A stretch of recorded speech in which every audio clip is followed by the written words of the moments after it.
that we don't know the identity of a single person in that 3 million who was displaced. And we don't know the identity of a single person who was killed in US airstrikes. But yet, as far as 2 or 3 of the demonstrators that lost their lives in the aftermath of the election in the Islamic Republic, we know their names, we know their parents' names, we know their brothers and sisters' names, we know the school they went to, we know what major they were majoring in college. We know everything about them. There is a disparity here, and we are required to think about what's going on.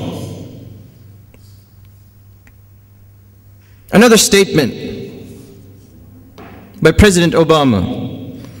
The tired strategy of using old tensions to scapegoat other countries won't work anymore in Iran.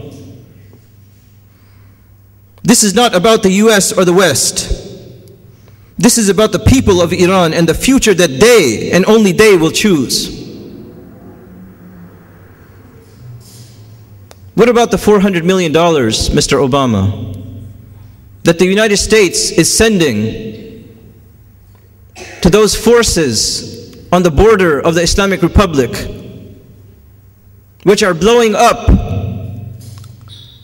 voting headquarters or voting stations in the Islamic Republic?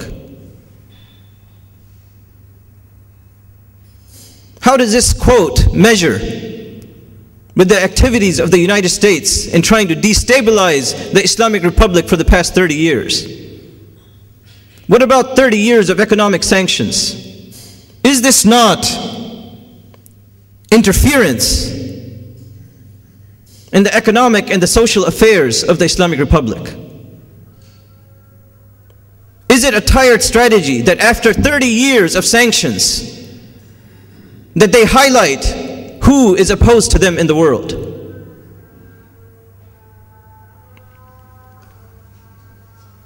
This is not about the US and the West, he is saying.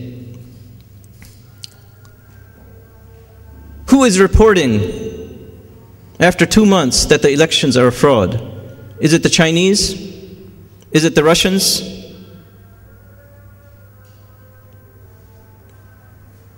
Is it Turkey? Is it India? No, it's not any of these countries. As far as they're concerned, the election took place, it passed, and they are ready to engage the new administration in the Islamic Republic. But who is concerned about whether that election was a fraud or not? The people who are concerned are the ones who own the international media. And they are the ones who are projecting day and night the fact that this set of demonstrations that took place in the Islamic Republic is an expression of the overthrow of that government. Now you tell me, brothers and sisters, that when a demonstration takes place in the Western world, and when tens of thousands and hundreds of thousands of people protested the war plans of the United States and the UK in 2003, was that an expression of the overthrow of the United States government or the UK government? Yes, hundreds and thousands of people showed up in the streets and they were opposed to the policy of the administration in the United States and the UK. But was that projected to you as a desire to overthrow the US government or the government in Great Britain?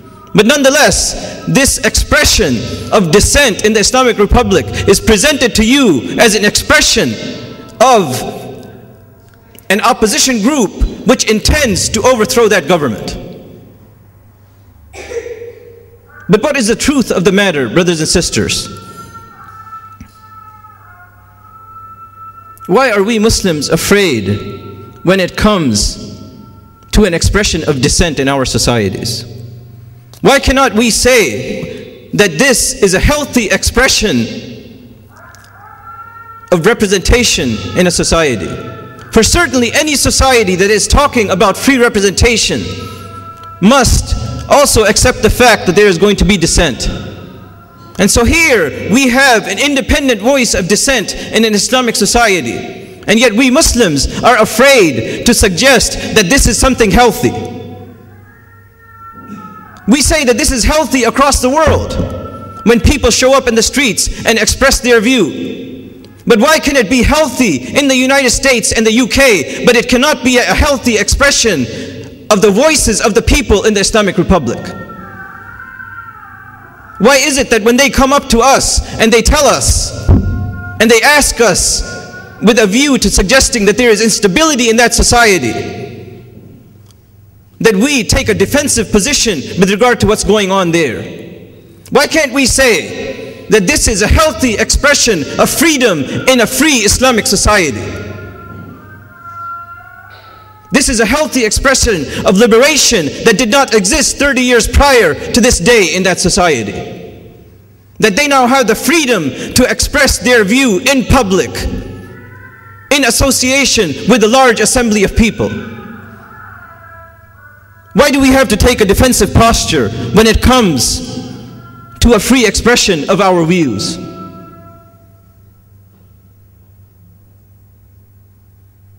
But yet, this is what Muslim analysts are doing when they are required to analyze the situation in the Islamic Republic. The quote of President Obama obviously is not enough. Let us quote his Secretary of State. She is apparently on a visit as we speak to South Africa. She might have left.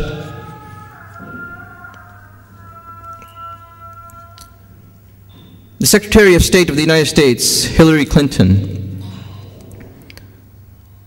said on June 7th, before the election in the Islamic Republic took place, America's nuclear umbrella extends over Israel, and the US would retaliate massively in the event of an Iranian nuclear attack on Israel.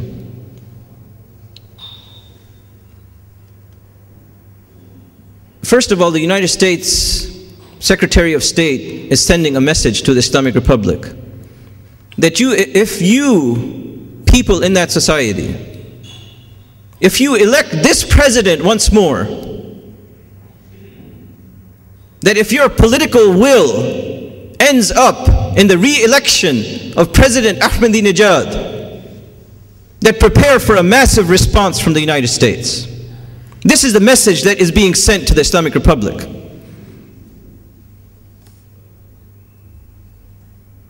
And then where does she get the idea that there is going to be a nuclear attack on the state of Israel? And where does she get the idea that the nuclear attack is coming from the Islamic State in Iran?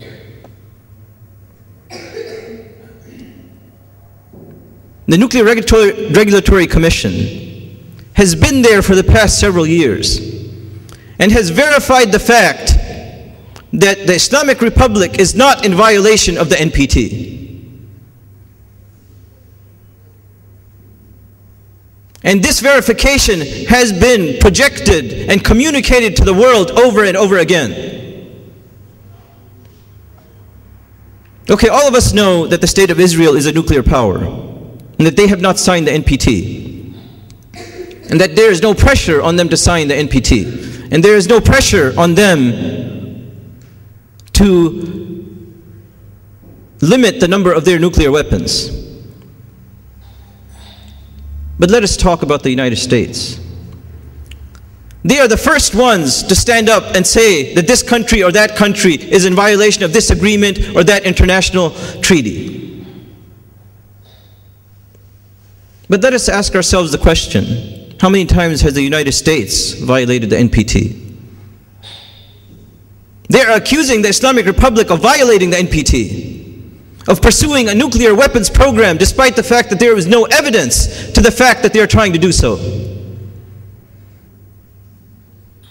One report says that the United States in the past 40 years has violated the NPT 54 times. Where is the international repulsion for this kind of policy in the United States? Or is it just because you have power in the world that you are not required to abide by agreements that you yourself sign and put forth on other people?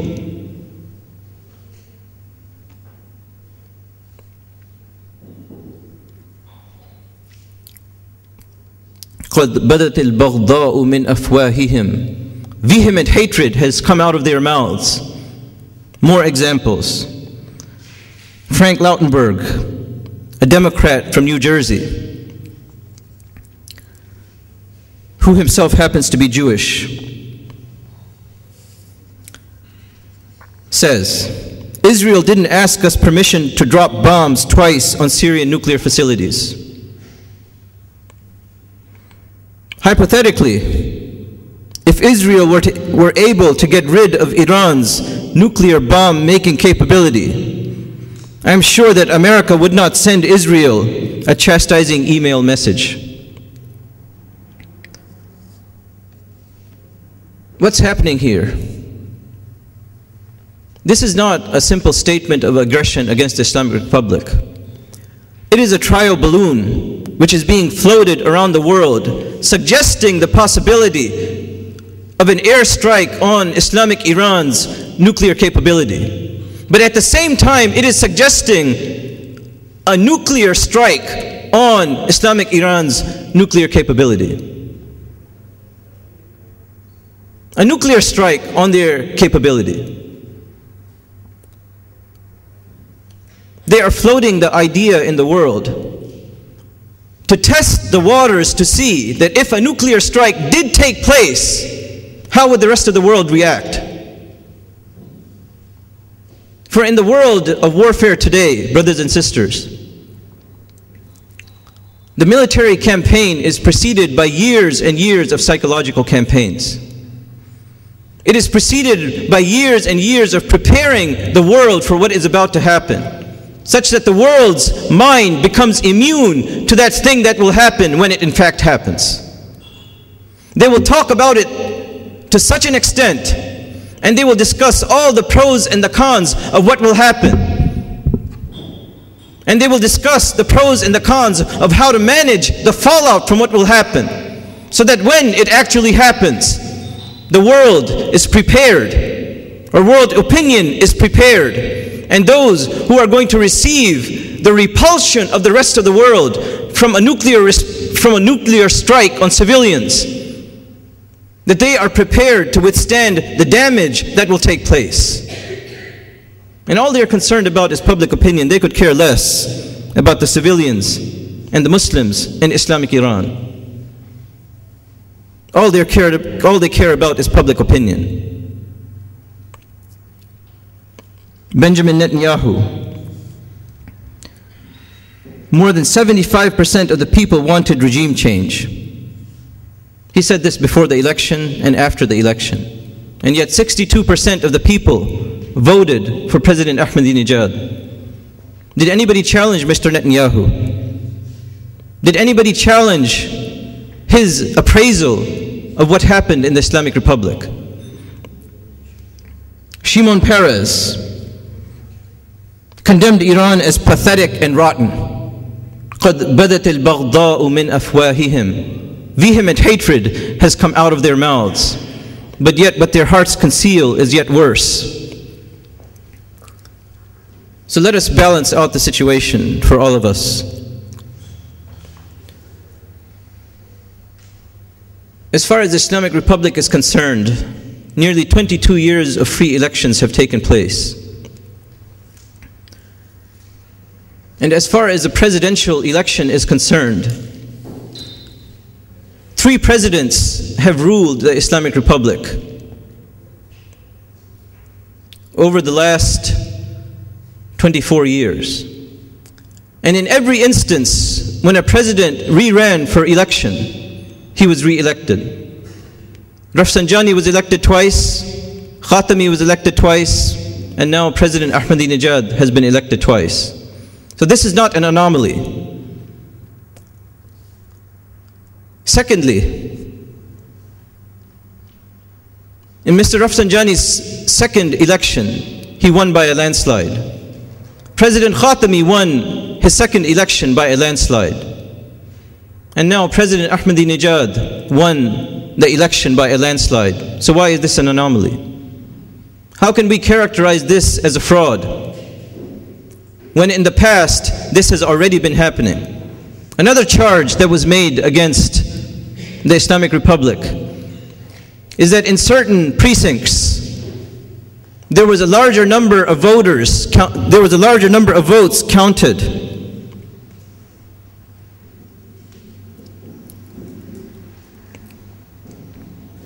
There was a larger number of votes counted than registered voters in those precincts. And so once again, the so-called Western experts were asking, how can this be? All they had to do was to study the election and the electoral law in the Islamic Republic. This is something simple. You don't need to be an expert to study this. As far as the presidential election in the Islamic Republic is concerned, any traveler can vote in any precinct, with the result that in some precincts, the number of votes was more than the number of registered voters in that precinct. And this is a law which has existed for the past 24 years. And so what kind of experts are telling you that we had more voters in a precinct than there were registered voters? And this has happened over the last 24 years. Again, it is nothing new. But it requires us to use our minds with a healthy dose of making an excuse for our brothers in the Islamic Republic to come up with the kind of thinking that ought to be projected to so-called experts in the world of international media.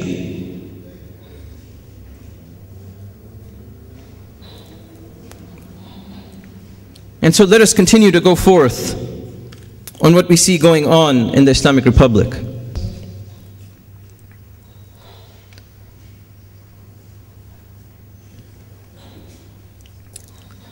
It is said to us that there are economic problems inside the Islamic Republic. That as far as this particular election is concerned, it was a vote on the issue of economics inside the Islamic Republic. The suggestion is that the previous government of President Ahmadinejad mismanaged the economy to a point where the entire country in a sense, rejected him in this past election. And that is why the bulk of the Western media characterized this election as a fraud. Let us consider some of the advancement in the Islamic Republic in the last 30 years. When the Islamic government took over in 1979, the literacy rate for women was 36%. After 30 years, the literacy rate for women is 92%. That's amongst the highest literacy rate for women in the entire world. First world, third world, second world combined. And it far exceeds the literacy rate in any majority Muslim country in the world. And this is just after 30 years of an Islamic government. What about all of those so-called Islamic governments which have been around a lot longer? What are the literacy rates of men and women in those countries?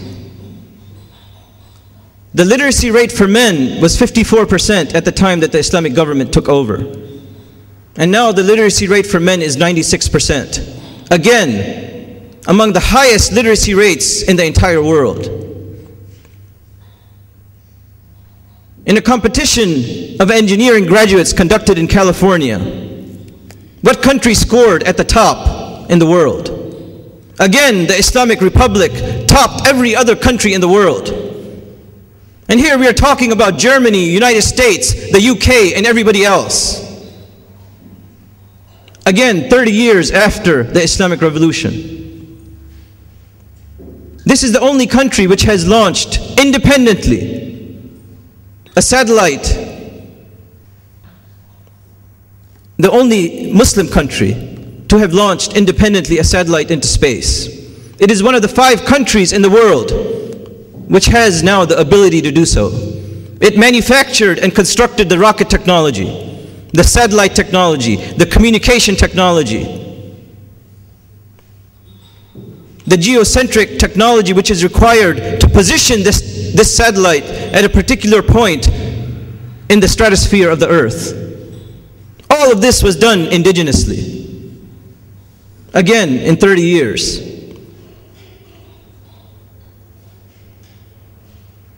Half of the graduates in the Islamic Republic are women. All of the journalists produced in that country are indigenous. Most of the engineers produced in the country are indigenous. The roads and the bridges that are built in the country are built with technology and with expertise that comes from right within the country. What is the condition economically of the countries that surround the Islamic Republic?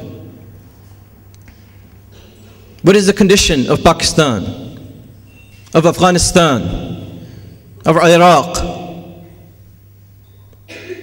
of the southern ex-Soviet republics? What is their condition economically?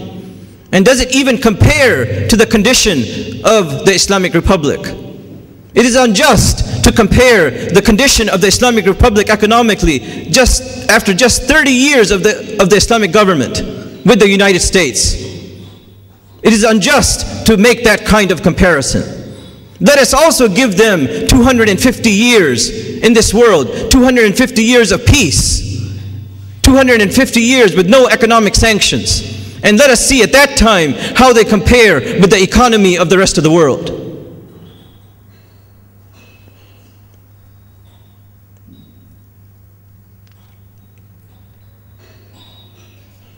We cannot afford to allow our enemies to define the points of discourse in the world. They cannot choose the chess pieces for the discourse that is taking place with regard to this election.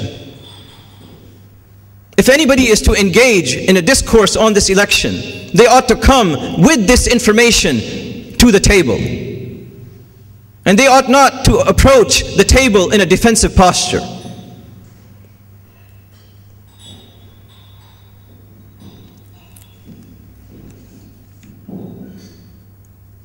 Let us continue further. When this election took place, there was a so-called Twitter revolution that was presented throughout the Western media. In fact, the company Twitter was asked not to shut down their servers and their sites on the day after the election. Because typically every month, Twitter, in order to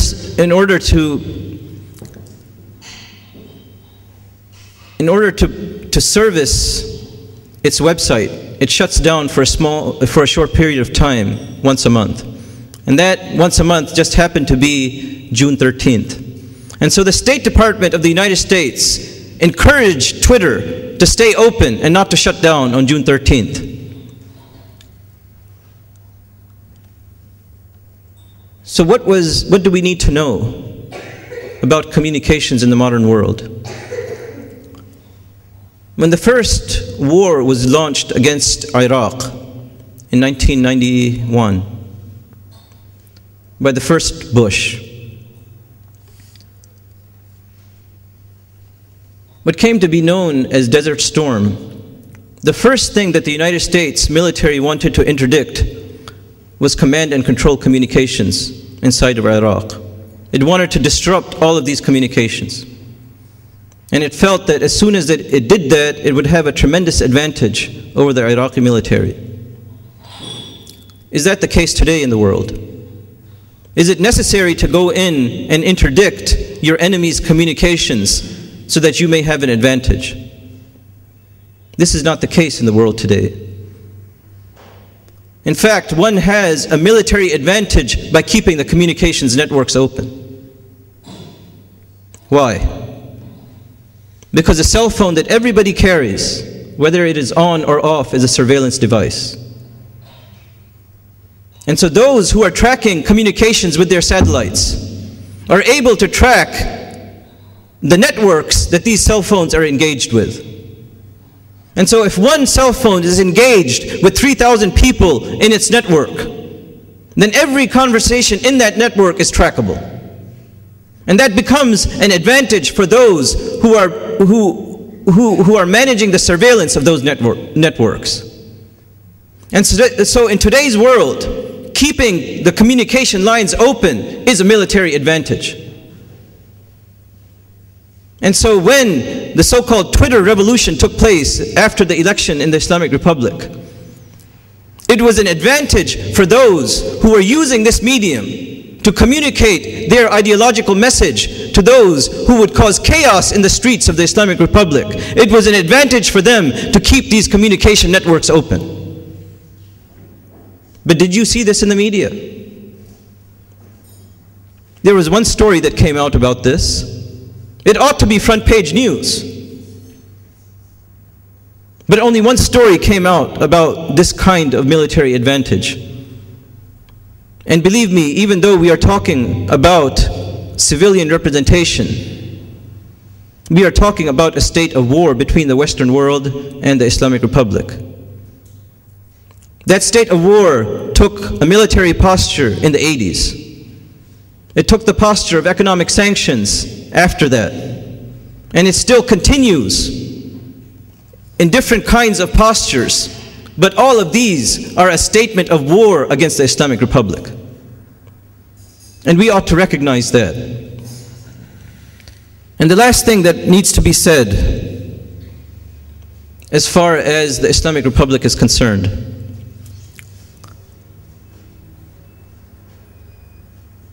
they have had to weather 30 years of economic sanctions. Let us turn the tables just a little bit. What if the United States had to weather 30 years of economic sanctions, where they could not sell any of their goods, where they could not buy any necessary technology that they needed to buy? How would that have affected the economy of the United States?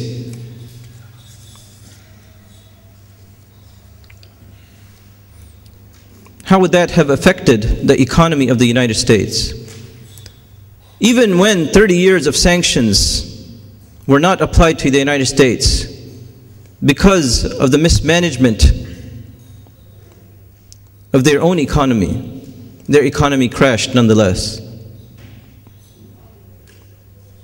We have to look for a new paradigm.